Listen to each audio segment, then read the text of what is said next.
Editors are one of the biggest in-betweeners who play the big role of delivering the story from the writer to the viewer. It means being in the know about every aspect of the story. In some cases, the director is there to take care of that and he works with the editor scene by scene. But if not, it is the responsibility of the video editor to know the story and visualize every scene in their head before even starting to do the editing process. It may sound a bit time consuming to work this way, but trust me, it will save you a lot of time in the long run and keeps you from a lot of headache.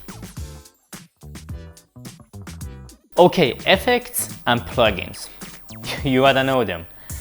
Premiere has a lot of effects that can save you in many different cases, both in audio and video. Try to explore them and always be open to checking out new ones. That's basically how you will learn them and find your favorites. But of course, using the built-in effects can only take you so far. If you want to expand upon the capabilities of your editing software, you can use plugins. Plugins are pieces of software that plug into your software to add new features to it. Whenever you feel like you want to make the process of your editing easier, or you feel like something is missing from your editing workflow, just Google it. Chances are you are not the only one, and there may be a plugin out there to solve the issue for you. Okay, keyboard shortcuts may sound a bit cliche for such a list, but when you think about it, there should be a reason for it to become a cliche, and I believe that reason is convenience. Video editing is a time-consuming process, and saving a second here and there can go a long way considering the whole process. Try to memorize the ones that come in handy, like JKL, space, left and right arrow keys, stuff like that. Again, the written version has a long list of the ones that I thought may help you during the editing process. Be sure to pay it a visit. This one's not a trick, but something you gotta master to keep the flow of the video so that you can keep your audience focused and engaged. Here I'm gonna talk about some of the most famous cuts and transitions that can keep you going for about 90% of your projects. It is simply moving from one scene to the other without any special movement.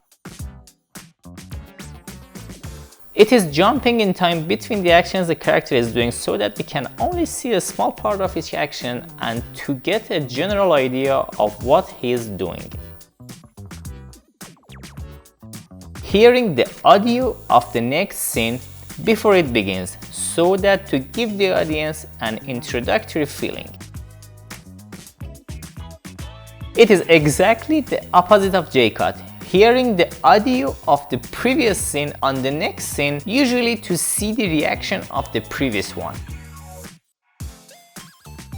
Cutting in the middle of action, like jumping or opening a door to see the action from the other perspective and get the feeling of it. Showing the details of the environment the main scene is happening in to usually get to know the place. I have said it many times before, and there is a reason for that. Exporting is where all of your efforts come together to form a medium. I have even made a whole video about all the aspects and settings of the exporting panel in Premiere Pro. You can click the pop-up banner here to check it out. But please be kind to it, that is actually my first ever video and I was a whole lot weirder back then. Not that much has changed, but still.